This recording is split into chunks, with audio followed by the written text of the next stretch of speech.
même, à partir de cette grille, fini le Congo, tout est contrôlé par elle, dans le plus grand secret. C'est ce qu'affirme l'ancien président de la République, Pascal Lissouba. Selon lui, le Congo ne savait même pas combien de pétrole était extrait de son sous-sol. Nous ne savons rien de ce qui se passe et nous n'avons même pas la quantité du pétrole qui sortait de notre pays, nous ne la connaissions pas. Vous voulez dire que les autorités congolaises ne la connaissaient pas. Ne connaissaient pas la quantité de pétrole extraite de leur sol? Par quel moyen?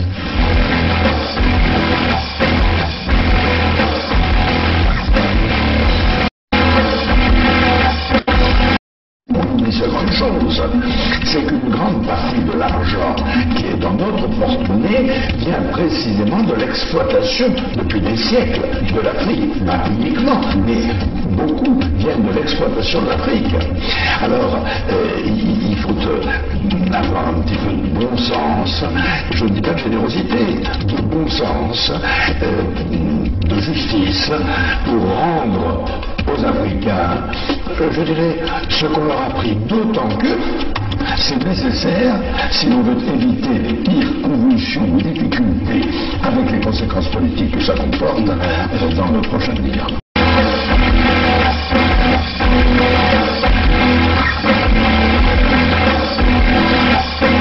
Et un pétrolier de 100 000 tonnes, cela représente près de 100 millions de francs qui échappent aux caisses du pays.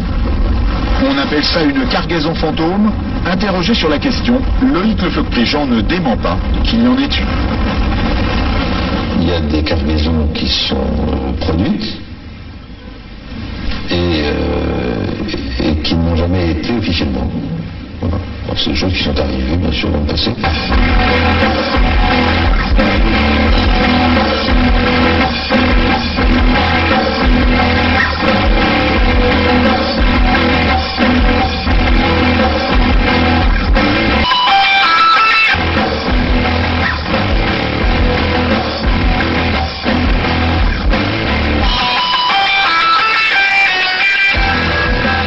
Chers compatriotes, je suis en difficulté.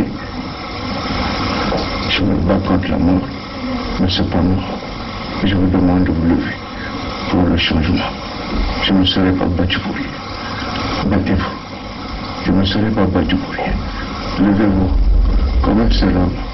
Faites-moi plaisir. Je me bats sur la vie de mort.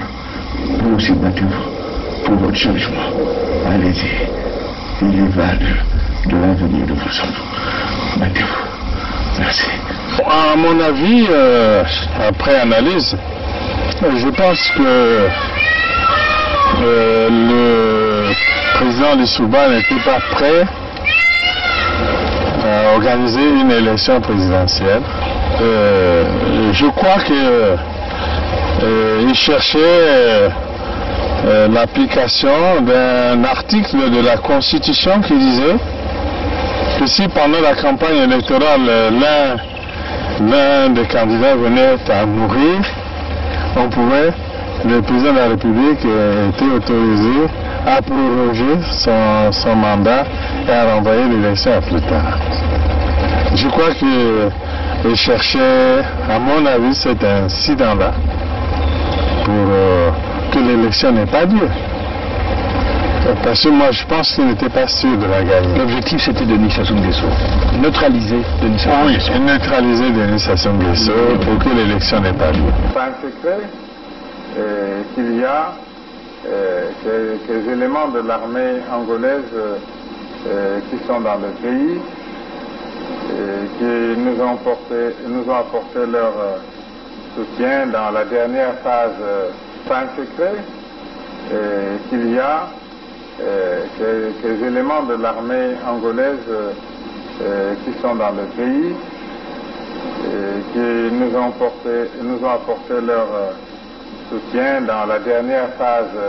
C'est un secret qu'il y a quelques éléments de l'armée angolaise qui sont dans le pays et qui nous ont apporté leur soutien dans la dernière phase.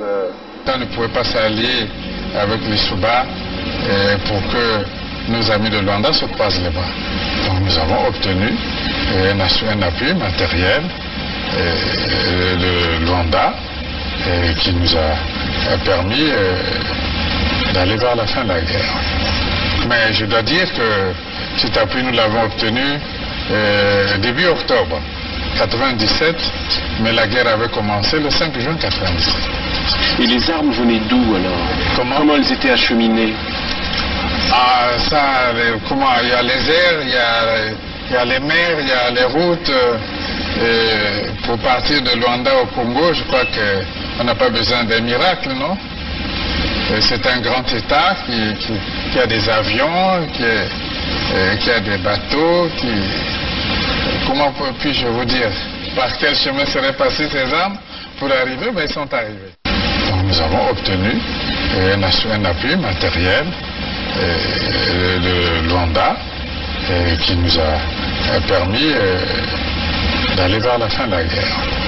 Et les armes venaient d'où alors? Comment elles étaient acheminées?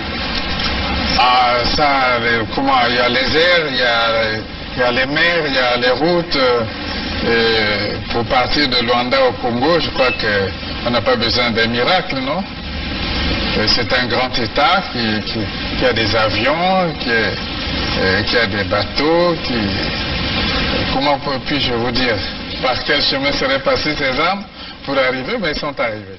Donc nous avons obtenu un appui matériel de Luanda qui nous a permis d'aller vers la fin de la guerre. Et les armes venaient d'où alors? Comment elles étaient acheminées? Ah, ça, comment? Il y a les airs, il y a les mers, il y a les routes. Pour partir de Luanda au Congo, je crois qu'on n'a pas besoin d'un miracle, non? C'est un grand État qui a des avions, qui a des bateaux, comment puis-je vous dire? Par quel chemin seraient passées ces armes pour arriver? Mais ils sont arrivés.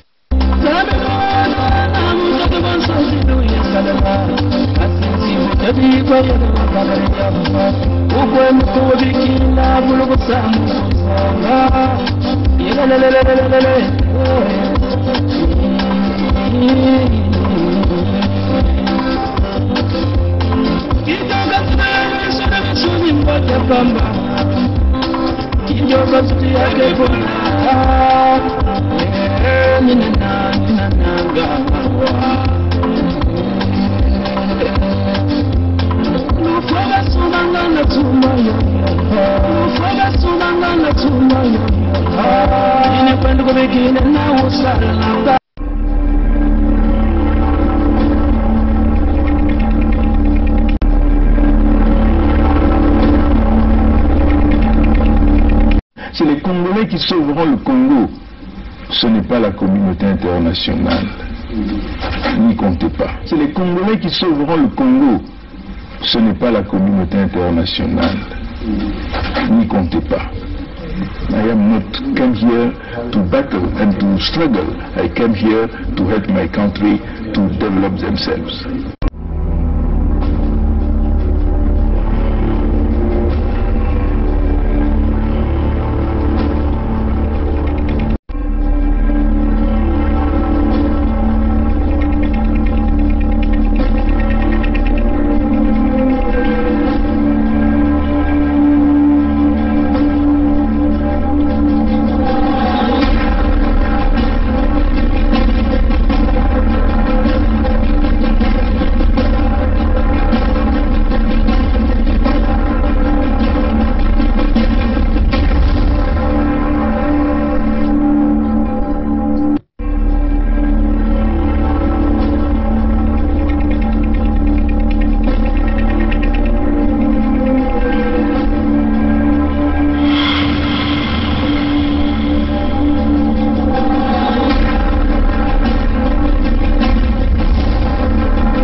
On va simplement dire à notre peuple, préparez-vous parce qu'il n'y a pas de chemin.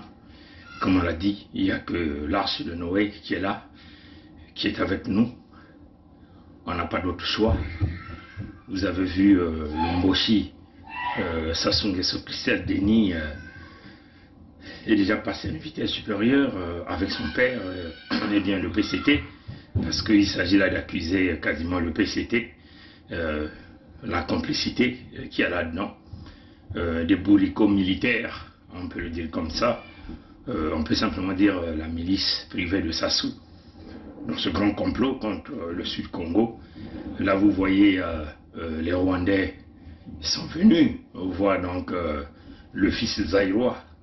C'est la République du Congo qui a invité la 5e commission mixte. Là, on va parler de projets de coopération, des accords de coopération. Et tout ça, c'est son ministère qui va être à la base de créer ce climat d'affaires. Le Rwanda envisage de partager au Congo son expérience dans le développement de certaines chaînes de valeur en agriculture et en industrie. L'ambassadeur du Rwanda au Congo s'est expliqué sur cette collaboration à venir lors de son entretien avec le ministre de la Coopération internationale et de la promotion du partenariat public-privé, Denis Christelle Sassou Nguesso. Dans cette perspective, un groupe d'hommes d'affaires rwandais est déjà présent à Brazzaville, d'où la nécessité pour les deux pays d'assainir le climat des affaires. Nous avons discuté d'une réunion en cours que les deux pays ont en train d'organiser. Et c'est la République du Congo qui a invité la 5e commission mixte. Là, on va parler de projets de coopération, des accords de coopération. Et nous avons parlé aussi de créer un bon climat d'affaires sur les visas, sur la libre circulation des biens, sur la convention contre la double taxation. Et tout ça, c'est son ministère qui va être à la base de créer ce climat d'affaires. Qui veut vouloir être le président de l'entité Congo avec C, donc le Congo, l'Mboshi et des Français.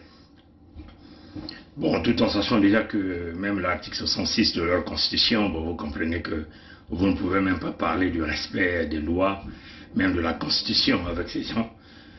Sassou, c'est une machine qui est habituée à ne pas respecter les lois et les règles. Donc vous ne pouvez compter sur l'article 66 de sa propre constitution, parce que l'article dit qu'il faut être congolais d'origine, ça signifie de père et de mère congolais de l'entité Congo avec C.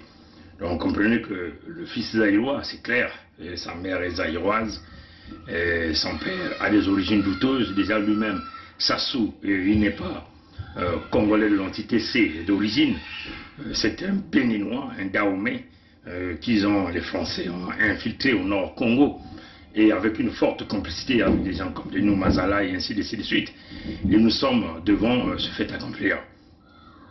Donc l'unique balance qui demeure aujourd'hui, c'est le Sud-Congo, dans une démarche d'irréversibilité, on peut le dire comme ça. Il s'agit ici de bouder clairement toute fausse autorité revenant du système Sassou, d'Mboshi et ainsi de suite, même de la France. Donc l'arche de Noé s'est pointé, ça a été déjà construit. Là, on vous appelle d'intégrer l'arche de Noé, qui est la pétition pour la Fédération Sud-Congo, l'arche de Noé qui est l'unité du Sud dans le contexte de l'État fédéral Sud-Congo, l'unique équilibre et balance de forces qui nous reste aujourd'hui pour pouvoir arrêter la suprématie Mboshi, la colonisation intérieure là au Sud-Congo. Alors le tout dépendra aujourd'hui de nous, fils du Sud, filles du Sud, ceux qui sont encore dans des calculs machiavéliques, qui pensent encore aller sauvegarder une quelconque unité nationale qui n'a jamais existé. La preuve en est que même au nord là-bas, tout le monde a des bouches hermétiquement fermées. Voyons bien le canal grandement ouvert pour le fils zaïrois. Donc vous voyez que même la partie nord, apparemment, les gens ont accepté de bafouer encore pour la énième fois les constitutions de Sassou. Et c'est cela que nous dénonçons, c'est clair. C'est cela que voilà pourquoi nous pointons le doigt les cadres civils, politiques et militaires du Nord Congo, qui sont dans cette complicité. Nous pointons aussi le doigt les mbochistes, les déblasistes, qui sont les ressortissants du Sud-Congo et qui font partie des loges, parce qu'il faut le dire que tous ces gens-là, qu'il s'agit des Congolais de la partie nord ou des Congolais de la partie sud, tous ces gens-là sont liés en une forme de loge. Donc ils sont allés, excusez-moi, ils sont allés signer leurs alliances dans les loges, leurs pactes dans les loges, et ils veulent vouloir nous culpabiliser dans leur signature de pacte avec le diable.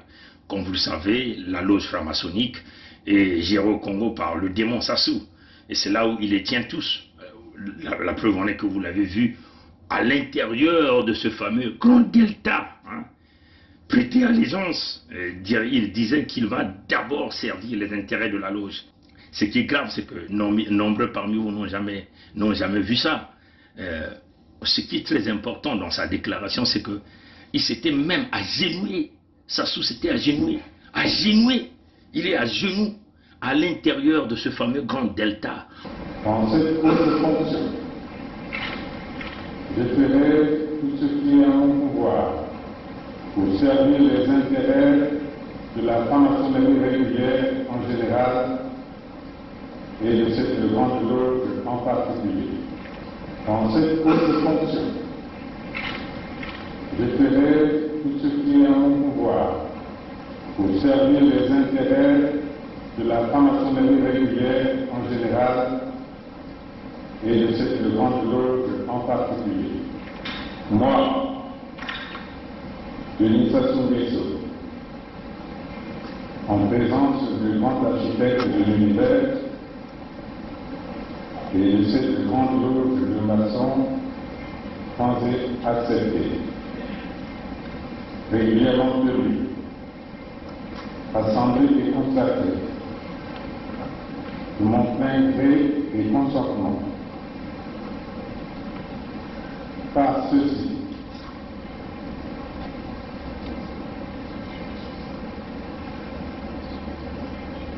Et sur ceci, je promets solennellement que je m'acquitterai des devoirs de grand maître de la grande loge du Congo, fidèlement et consciencieusement, avec zèle et impartialité, et au mieux de mes aptitudes, jusqu'à ce qu'un frère ait été dûment élu et installé à ma place. Dans cette haute fonction, je ferai tout ce qui est en mon pouvoir pour servir les intérêts de la franc-maçonnerie régulière en général et de cette grande loge en particulier. Dans cette haute fonction, je ferai tout ce qui est en mon pouvoir pour servir les intérêts de la franc-maçonnerie régulière en général et de cette grande loge en particulier. Dans cette haute fonction, je ferai tout ce qui est en mon pouvoir pour servir les intérêts de la franc-maçonnerie régulière en général et de cette grande loge en particulier. Le grand architecte de l'univers m'aide et m'arme de constance pour remplir cette obligation solennelle que je prends comme grand maître de la grande loge du Congo. En train de prêter l'allégeance au diable, il le disait haut et fort, qu'il servait d'abord les intérêts de la loge. D'abord les intérêts de la loge.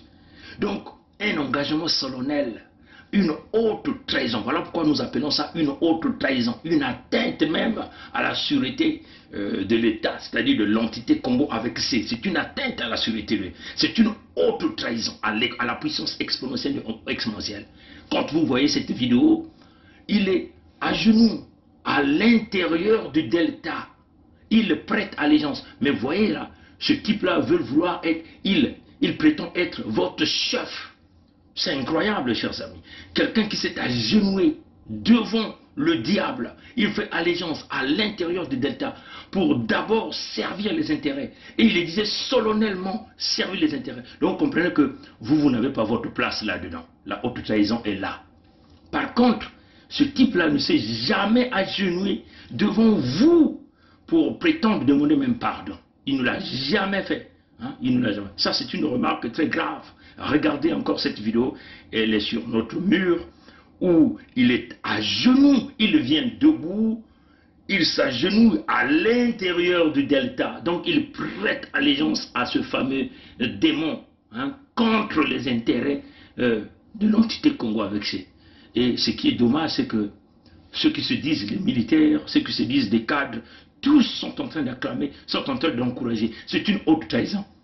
En tout cas, nous savons qu'il y a aussi des chefs d'État en Occident, qui font partie de cette fameuse loge Delta. Mais ces gens-là n'ont jamais prêté allégeance devant les caméras ou devant leur peuple.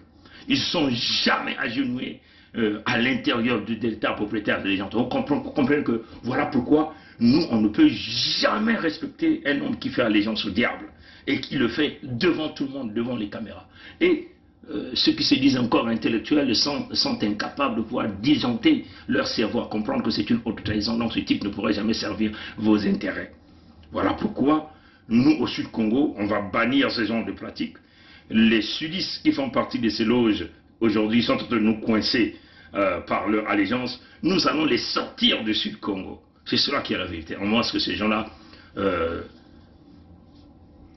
comme on dit, se réconcilient véritablement avec leurs frères et sœurs du Sud Congo. Bon voilà, mes très chers amis, j'ai beaucoup de choses à faire. Je vais donc vous laisser encore aller regarder cette vidéo, c'est clair. L'arche de Noé s'est pointée, le déluge arrive, le feu de Sodome et Gomorrhe arrive.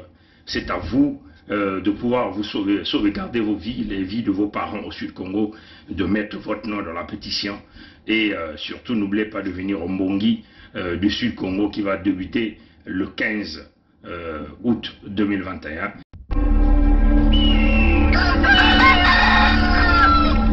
Peuple du Sud Congo, vous êtes invités à venir participer massivement au Mbongi de l'USK qui débutera le 15 août 2021 et finira le 16 octobre 2021.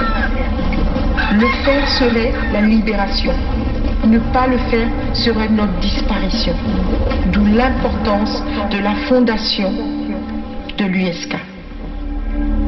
Nous faisons appel à des potentiels leaders charismatiques courageux, originaires des 5 départements de l'USK, de venir l'idée en tant que Mzondi. Venons nous exprimer, venons guérir nos plaies et venons signer une paix de 100 ans plus qui va nous permettre de former notre État fédéral du Sud Congo basé sur le fédéralisme démocratique. Pour protéger nos populations, pour protéger nos terres, pour nos ressources naturelles, pour notre survie et notre existence.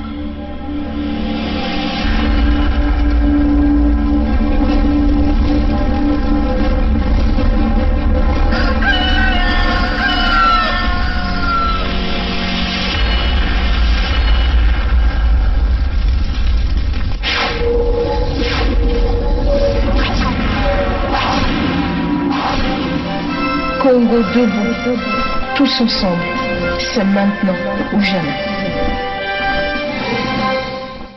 Et ce Mbongi va s'extendre pendant une période de 2 mois et ça prendra fin le 16.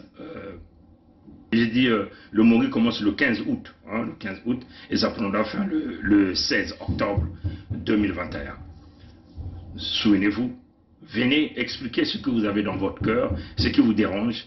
Et vous allez donc nous dire pourquoi vous ne voulez pas rentrer dans l'arche de Noé pour pouvoir sauvegarder les populations du Sud Congo, les terres du Sud Congo, les ressources naturelles du Sud Congo. Parce qu'il s'agit de cela. Si les Rwandais, les mercenaires rwandais à une hauteur de 50 000 veulent vouloir s'approcher, c'est une façon de dire que tout ce monde vient pour les ressources naturelles. Voilà. Merci beaucoup d'avoir suivi ce direct. Et donc la lutte continue. Le peuple gagne toujours. Ingeta. À la prochaine.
C'est notre pays à nous tous.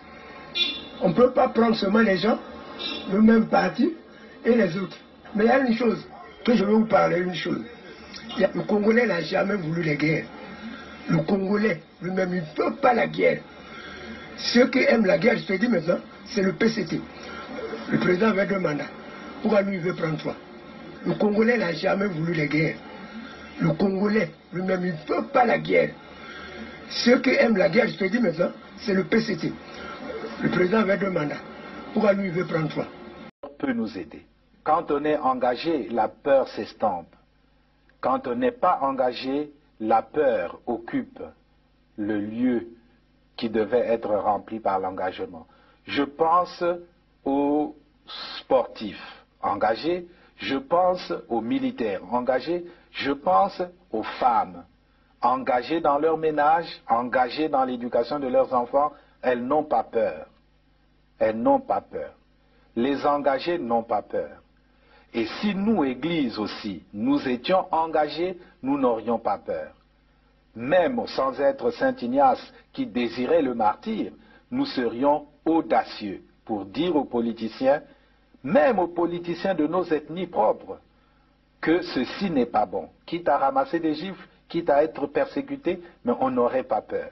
Je pense que la peur, c'est l'expression d'un vide, d'un manque d'engagement. Et donc d'un manque d'amour.